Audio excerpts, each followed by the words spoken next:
आज की कथा निर्जला एकादशी व्रत की है। भीमसेन व्यास जी से कहने लगे कि हे पितामह, भ्राता युधिष्ठिर, माता कुंती, द्रौपदी, अर्जुन, नकुल और सहदेव आदि सब एकादशी का व्रत करने को कहते हैं, परंतु महाराज मैं उनसे कहता हूँ कि भाई मैं भगवान की पूजा आदि तो कर सकता हूँ, दान भी दे सकता हूँ, परंतु भोजन के बिना नहीं रह सकता। इस पर व्यास जी कहने लगे कि हे भीमसेन, यदि तुम नरक को बुरा और स्वर्ग को अच्छा समझते हो तो प्रति मास की दोनों एकादशियों को अन्न मत खाया करो। भीम कहने लगे कि हे पितामह, मैं तो पहले ही कह चुका हूँ कि मैं भूख सहन नहीं कर सकता। यदि वर्ष भर में कोई एक ही व्रत हो तो वह मैं रख सकता हूँ, क्योंकि मेरे पेट में वक्र नाम वाली अग्नि है, सो मैं भोजन किए बिना नहीं रह सकता।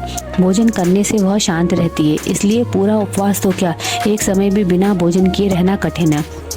अतः आप मुझे कोई ऐसा व्रत बतलाइए जो वर्ष में केवल एक बार ही करना पड़े और मुझे स्वर्ग की प्राप्ति हो जाए।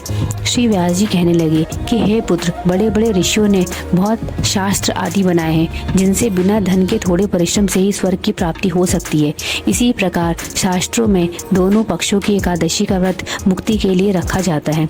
व्यास जी के वचन सुनकर भीमसेन नरक में जाने के नाम से भयभीत हो गए और कांपकर कहने लगे कि अब क्या करूं, मास में 2 व्रत तो मैं नहीं कर सकता। हाँ, वर्ष में एक व्रत करने का प्रयत्न अवश्य कर सकता हूँ। अतः वर्ष में एक दिन व्रत करने से यदि मेरी मुक्ति हो जाए तो ऐसा कोई व्रत बताइए। यह सुनकर व्यास जी कहने लगे कि वृषभ और मिथुन की संक्रांति के बीच ज्येष्ठ मास के शुक्ल पक्ष की जो एकादशी आती है उसका नाम निर्जला है। तुम उस एकादशी का व्रत करो। इस एकादशी के व्रत में स्नान और आचमन के सिवाय जल वर्जित है। आचमन में 6 माह से अधिक जल नहीं होना चाहिए, अन्यथा वह मदपान के सदृश हो जाता है। इस दिन भोजन नहीं करना चाहिए, क्योंकि भोजन करने से व्रत नष्ट हो जाता है।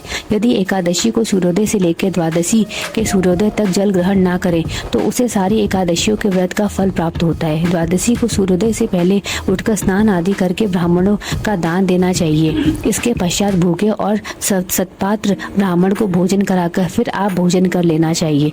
इसका फल पूरे वर्ष की संपूर्ण एकादशियों के बराबर होता है। व्यास जी कहने लगे कि हे भीमसेन, यह मुझको स्वयं भगवान ने बताया है। इस एकादशी का पुण्य समस्त तीर्थों और दिनों से अधिक है। केवल एक दिन मनुष्य निर्जल रहने से पापों से मुक्त हो जाता है। मनुष्य निर्जला एकादशी का व्रत करते हैं, उनकी मृत्यु के समय यमदूत आकर नहीं घेरते, वरन भगवान के पार्षद उसे पुष्पक विमान में बिठाकर स्वर्ग को ले जाते हैं। अतः संसार में सबसे श्रेष्ठ निर्जला एकादशी का व्रत है, इसलिए यत्न के साथ इस व्रत को करना चाहिए। इस दिन ओम नमो भगवते वासुदेवाय मंत्र का उच्चारण करना चाहिए और गौदान करना चाहिए। इस प्रकार व्यास जी के आज्ञा अनुसार भीमसेन ने इस व्रत को किया, इसलिए इस एकादशी को भीमसेनी या पांडव एकादशी भी कहते हैं। निर्जला व्रत को करने से पूर्व भगवान से प्रार्थना करें कि हे भगवान, आज मैं निर्जला व्रत कर रहा हूँ, दूसरे दिन भोजन करूंगा, मैं इस व्रत को श्रद्धा पूर्वक करूंगा, अतः आपकी कृपा से मेरे सब पाप नष्ट हो जाएं। इस दिन जल से भरा हुआ एक घड़ा वस्त्र से ढककर स्वर्ण रहित दान करना चाहिए। जो मनुष्य इस व्रत को करते हैं उनको करोड़ों पल सोने के दान का फल मिलता है, और जो इस दिन यज्ञ आदि करते हैं उनका फल तो वर्णन ही नहीं किया जा सकता है। इस एकादशी के व्रत से मनुष्य विष्णु लोक को प्राप्त होता है। जो मनुष्य इस दिन अन्न खाते हैं वे चांडाल के समान हैं, वे अंत में नरक में जाते हैं।